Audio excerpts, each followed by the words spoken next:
آپ رضی اللہ عنہ کے دور خلافت میں ایک حبشی غلام تھا. ایک مرتبہ شیطان کے بہکاوے میں آ کر اس نے چوری کر لی. اس کی چوری کے بارے میں لوگوں کو پتا چل گیا. پکڑ کر اسے دربار خلافت میں پیش کیا گیا. جب اس کا جرم ثابت ہو گیا تو آپ رضی اللہ تعالیٰ عنہ نے شریعت کا حکم نافذ کرتے ہوئے اس کا ہاتھ کاٹنے کا حکم دیا. جب اس کا ہاتھ کٹ گیا، یہ معاملہ کمپلیٹ ہو گیا، وہ اپنے گھر کی طرف روانہ ہوا تو راستے میں اس کی ملاقات سلمان فارسی رضی اللہ تعالیٰ عنہ اور ابن القوا رحمۃ اللہ تعالی سے ہوئی.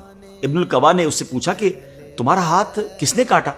تو اس غلام نے جواب دیا، امیر المومنین مولا علی شیر خدا رضی اللہ تعالیٰ عنہ نے. چنانچہ آپ نے اس غلام سے پوچھا، انہوں نے تمہارا ہاتھ کاٹ ڈالا، پھر بھی تم اتنی عزت و احترام سے ان کا نام لے رہے ہو؟ اس پر غلام نے جواب دیا کہ میں ان کی تعریف کیوں نہ کروں، انہوں نے حق بات پر میرا ہاتھ کاٹا اور مجھے جہنم کے عذاب سے بچا لیا. حضرت سلمان فارسی رضی اللہ تعالیٰ عنہ نے مولا علی سے اس کا تذکرہ کیا. آپ رضی اللہ تعالیٰ عنہ نے اس غلام کو بلوایا اور اس کا کٹا ہوا ہاتھ اس کی کلائی پر رکھا اور اس کو رومال سے چھپایا اور پھر کچھ پڑھنا شروع کیا. اتنے میں غیبی آواز آئی کہ کپڑا ہٹاؤ.